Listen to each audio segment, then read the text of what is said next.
बहुत समय पहले किसी गांव में एक पंडित रहा करता था। मित्र शर्मा नाम था उसका। एक दिन पुराने रीति रिवाज में विश्वास रखने वाले उसके पिता ने अनुष्ठान की पूर्ति के लिए उससे एक बकरे का प्रबंध करने को कहा। पंडित को उसके पिता ने यह भी बताया कि पास के गांव में लगने वाले पशु मेले में से एक तंदुरुस्त बकरी खरीद लाए। उच्च कुल में जन्म लेने के कारण उसके घर में आए दिन धार्मिक अनुष्ठान चलता रहता था।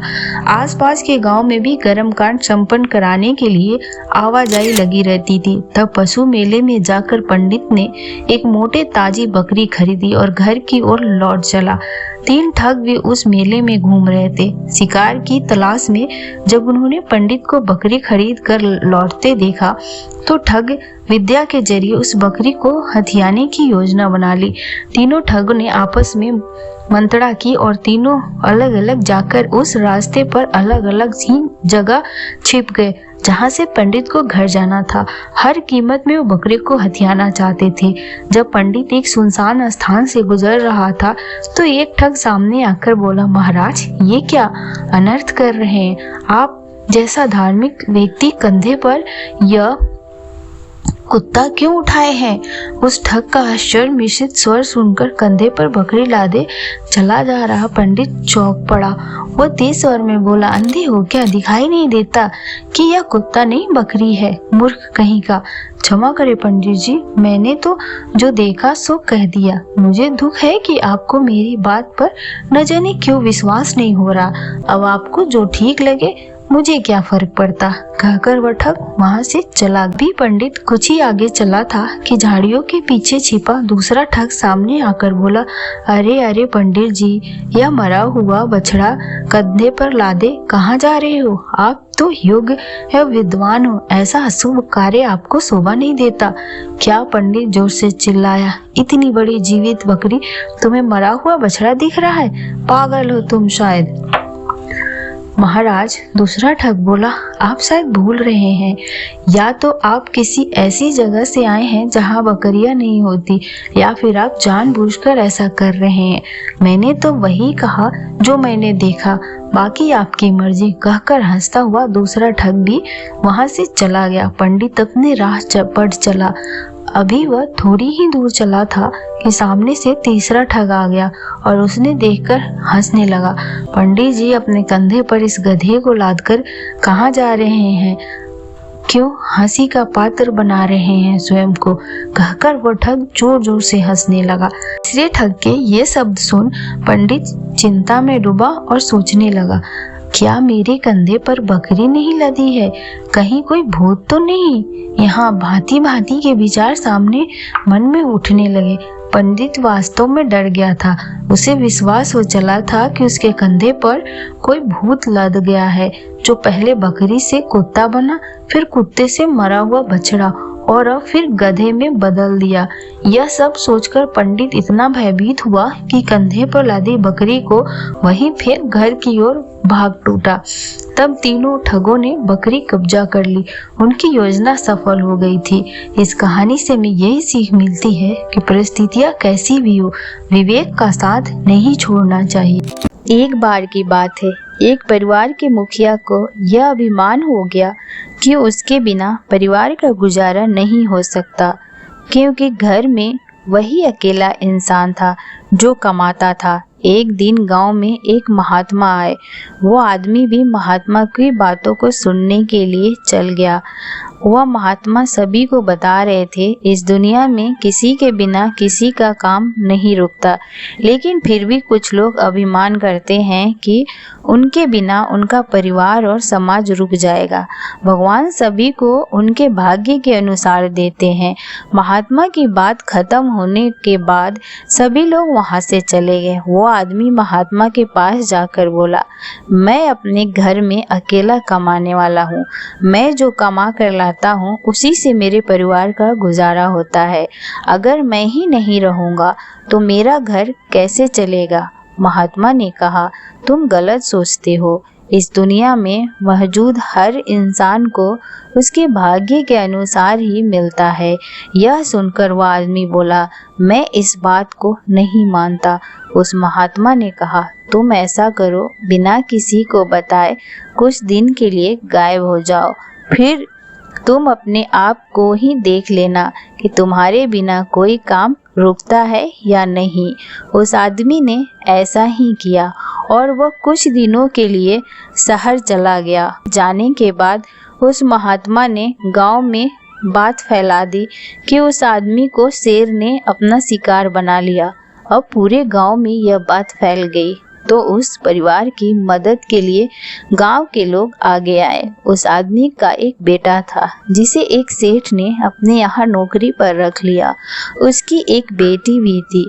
सभी गांव वालों ने मिलकर उसकी बेटी की शादी भी करवा दी और कुछ दिनों बाद सब वैसा ही हो गया जैसे कि पहले था।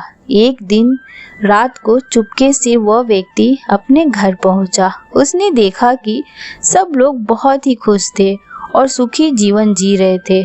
उस व्यक्ति ने अपने परिवार से माफी मांगी और कहा, मैं गलत था, आज मेरा घमंड चूर हो गया है। एक बार की बात है, किसी गांव के मंदिर में देव शर्मा नाम का एक प्रसिद्ध साधु रहता था।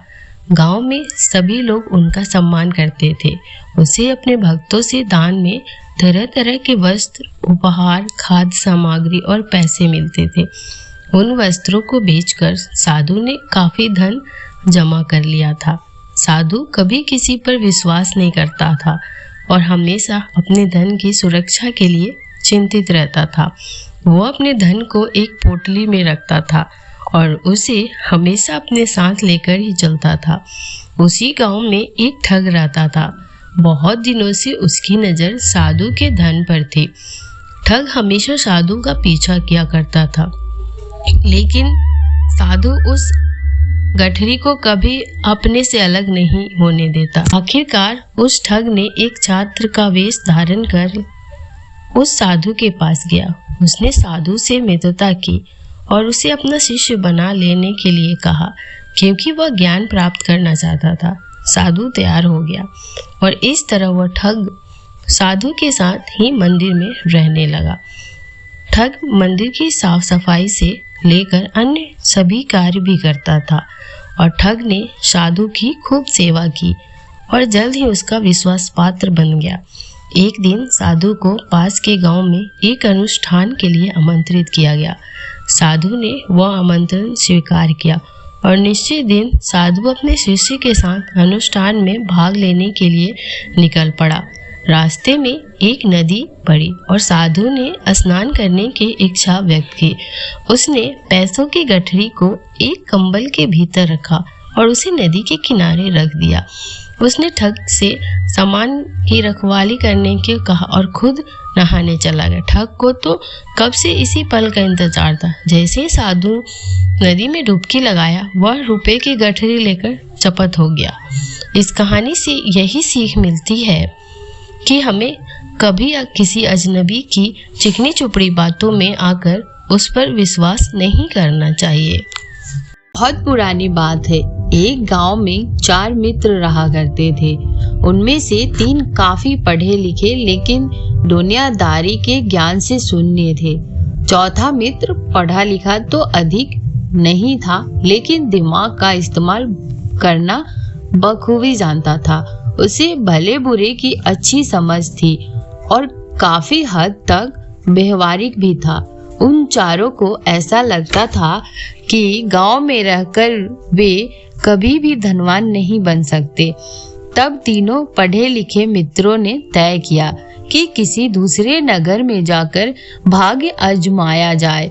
चौथा मित्र भी उनके साथ जाना चाहता था।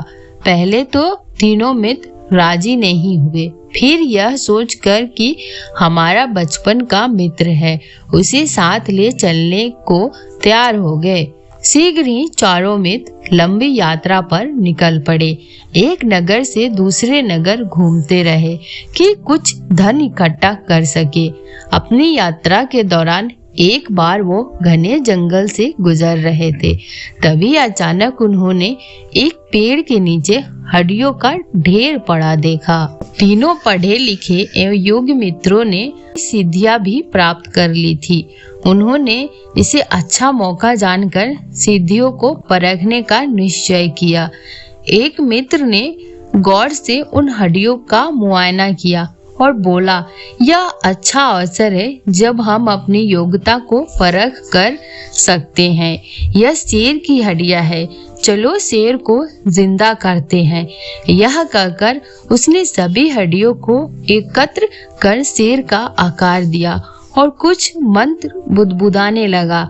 इसके बाद दूसरे बुद्धिमान मित्र ने भी कुछ मंत्र पढ़े तो हड्डियों के ऊपर खाल मांस से खून दौड़ने लगा। अब निर्णायक काम यानी शेर में प्राण फूंकने के लिए तीसरा मित्र आगे बढ़ा। जैसे ही उसने मंत्र पढ़ना शुरू किया कि चौथा मित्र सामने आकर जोर से चिल्लाया, ठहरो, भगवान के लिए ऐसा मत करो।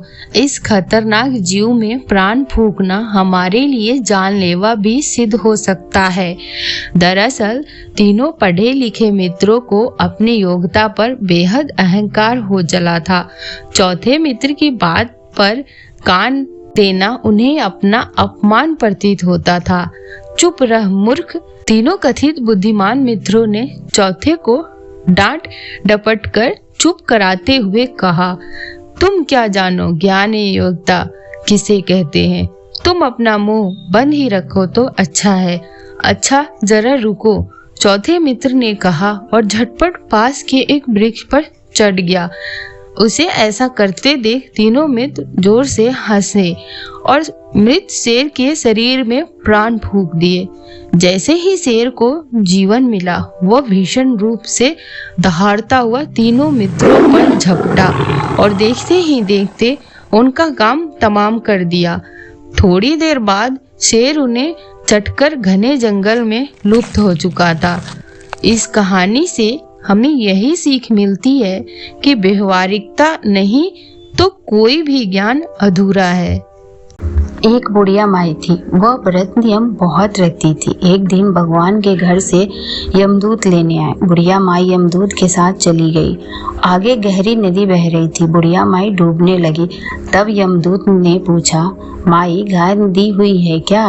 बुढ़िया माई ने मन में गाय माता का ध्यान किया तो गाय माता उपस्थित हो गई। गाय के पूंछ पकड़कर बुढ़िया माई ने नदी पार कर लिया। आगे गई तो काले कुत्ते खाने दौड़े।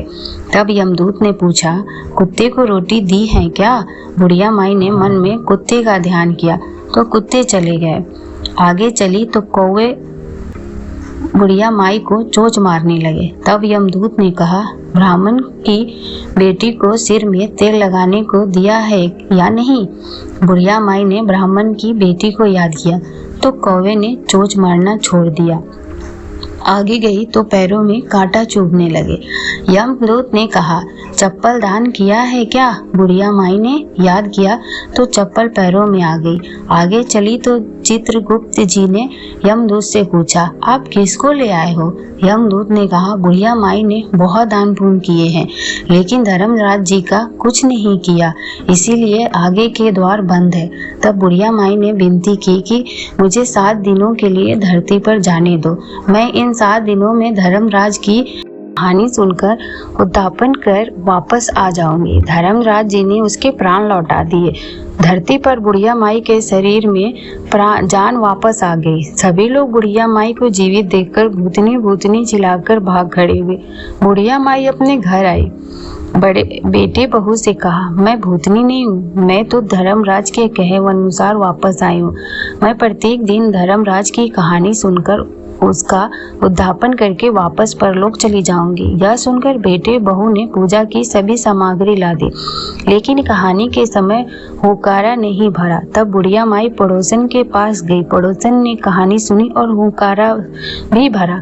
बुढ़िया माई ने 7 दिनों के पश्चात उद्यापन कर दान किया। 7वें दिन धर्मराज ने बुढ़िया माई के लिए स्वर्ग से विमान भेजा। विमान देखकर सभी गांव वाले ने स्वर्ग जाने के लिए कहा। तब बुढ़िया माई ने कहा, मेरी कहानी तो केवल पड़ोसन ने सुनी है। यह सुनकर सभी गांव वालों ने बुढ़िया माई के पांव पकड़ लिए और धर्मराज की कहानी सुनने को कहा। बुढ़िया माई ने कहानी सुनाने के बाद सभी गांव वासी विमान में बैठकर स्वर्ग पहुंच गए। सभी गांव वासी को देखकर धर्मराज ने कहा, मैंने तो केवल बुढ़िया माई के लिए विमान भेजा था। बुढ़िया माई ने कहा, मेरी कहानी इन सब ने सुनी है, इसीलिए मेरा आधा पुण्य इनको दे दो और स्वर्ग में वास भी दे दो। तब धर्मराज ने सभी गांव वासियों को स्वर्ग में वास दे दिया। सो है धर्मराज जी, जैसे बुढ़िया माई को स्वर्ग दिया वैसे सबको देना। कहानी सुनने वालों को, कहने वालों को, कहते सुनते हुकार भरने वालों को।